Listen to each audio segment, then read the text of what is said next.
Hello. So welcome to market discussion of the day.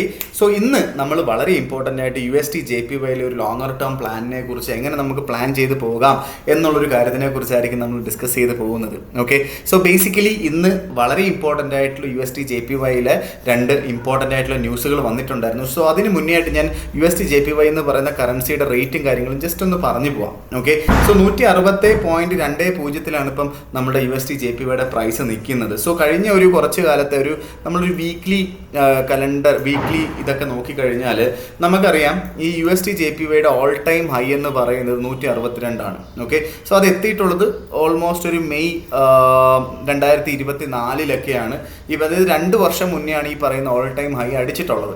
Okay, so അതിന് മുന്നേ ആയിട്ട് market കുറച്ചുകൂടെ താഴെയൊക്കെ ആയിരുന്നു, 120-130 റേഞ്ചിലൊക്കെ ആയിരുന്നു 2022 ഡിസംബറിലൊക്കെ മാർക്കറ്റ്.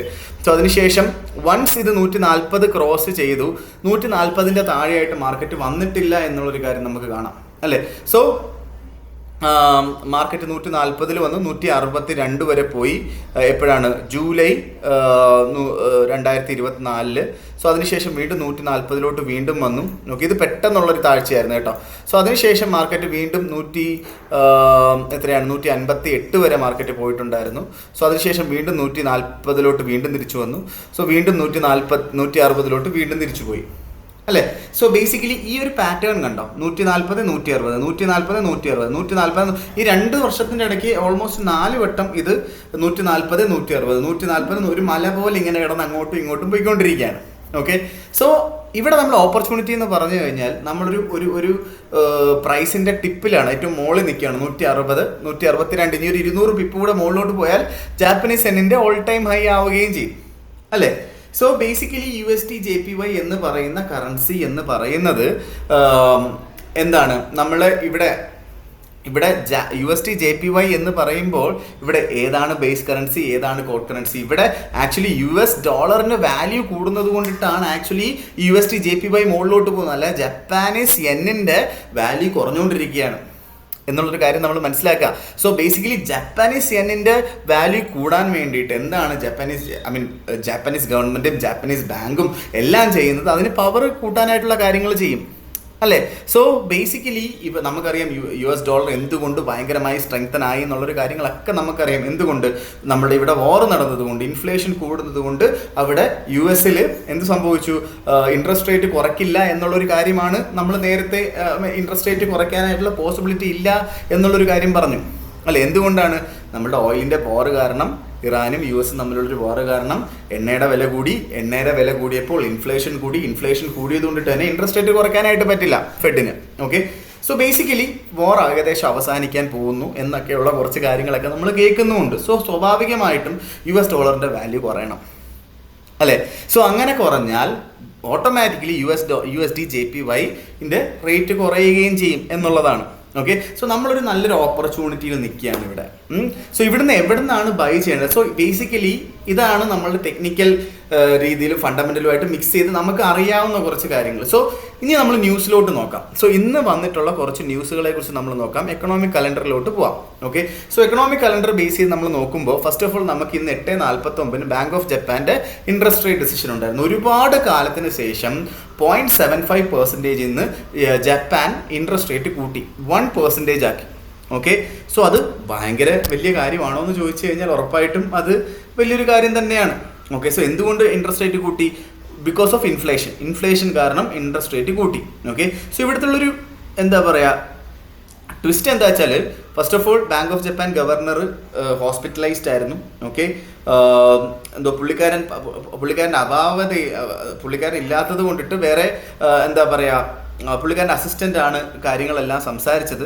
സോ പുള്ളിക്കാരൻ പറഞ്ഞ കാര്യം ഇതാണ്: look, we raised rates today, but we are still going to print a lot of money to keep things safe.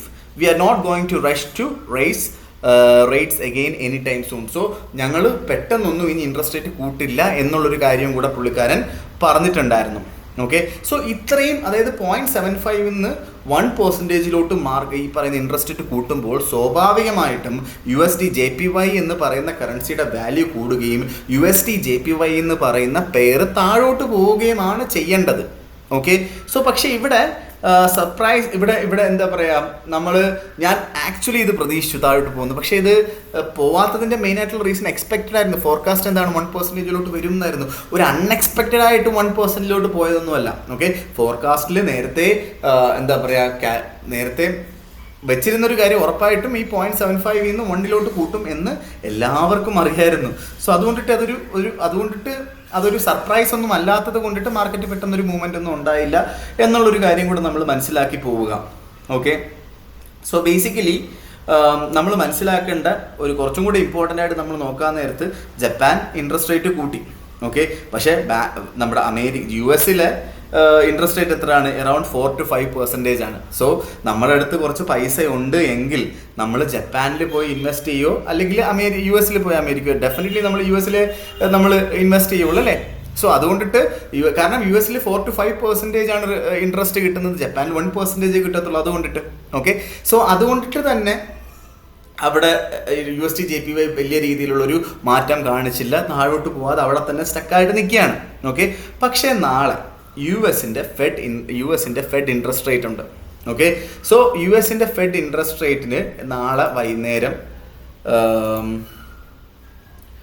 11:30 മണിക്കാണ് ഫെഡ് ഫണ്ട് റേറ്റ്സ് ഉണ്ടാകുന്നത്. ഓക്കെ, അതിനുശേഷം FOMC സ്റ്റേറ്റ്മെൻറ്റ്സ് ഒരുപാട് കാര്യങ്ങളുണ്ട്. സോ അതിൽ എന്താ പറയുക, 3.75 ഫോർകാസ്റ്റും പ്രീവിയസും ഒക്കെ സെയിം ആയിട്ട് തന്നെയാണ് ഇരിക്കുന്നത്. സർപ്രൈസിംഗ്ലി എന്തെങ്കിലും വ്യത്യാസം ഉണ്ടായാലേ ഉണ്ടാവുള്ളൂ. അതിനകത്തുള്ള ഏറ്റവും ഇമ്പോർട്ടൻ്റ് ആയിട്ടുള്ള കാര്യം പുതിയ ഫെഡ് ചെയർ കെവിൻ വാഷ് വരുന്നു എന്നുള്ളതാണ്. ഓക്കെ, ഈ കെവിൻ വാഷ് എന്താണ് തീരുമാനം എടുക്കാൻ പോകുന്നത്? കെവിൻ വാഷ് തീരുമാനിക്കുകയാണ് ഇൻട്രസ്റ്റ് റേറ്റ് കൂട്ടാൻ പോവുകയാണ് എന്നുള്ളൊരു കാര്യം. പക്ഷെ ഇവിടെ വാർ അവസാനിച്ചത് കൊണ്ടിട്ട് തന്നെ ഇൻട്രസ്റ്റ് റേറ്റ് കൂട്ടേണ്ട ആവശ്യമില്ല. ഓക്കെ, ഫേവറബിളി ഇൻട്രസ്റ്റ് റേറ്റ് കൂട്ടാനായിട്ടുള്ള പോസിബിലിറ്റി ഇല്ല. പക്ഷേ ഇൻട്രസ്റ്റ് റേറ്റ് കൂട്ടിയാൽ എന്ത് സംഭവിക്കും? സോ ഇപ്പോൾ ഇതിനകത്ത് മനസ്സിലാക്കേണ്ട കാര്യം എന്താ വെച്ചാൽ, if America say we are keeping our interest rate high for long time, എന്താ പറയുക, investors will rush to buy US$. അങ്ങനെ ആണെങ്കിൽ USD/JPY വീണ്ടും മുകളിലോട്ട് പോകും എന്നുള്ളതാണ് നമ്മൾ മനസ്സിലാക്കേണ്ടത്. സോ നേരെ മറിച്ച് കെവിൻ വാഷ് പറയുകയാണ്, എന്താ പറയുക, നമുക്ക് ഈ ഇൻട്രസ്റ്റ് റേറ്റ് കട്ട് ഓഫ് ചെയ്യാൻ സമയമായി എന്ന് പറയുകയാണെങ്കിൽ ഉറപ്പായിട്ടും എന്ത് സംഭവിക്കും? USD/JPY താഴോട്ട് പോവുകയും ചെയ്യും. So tomorrow is the very important day.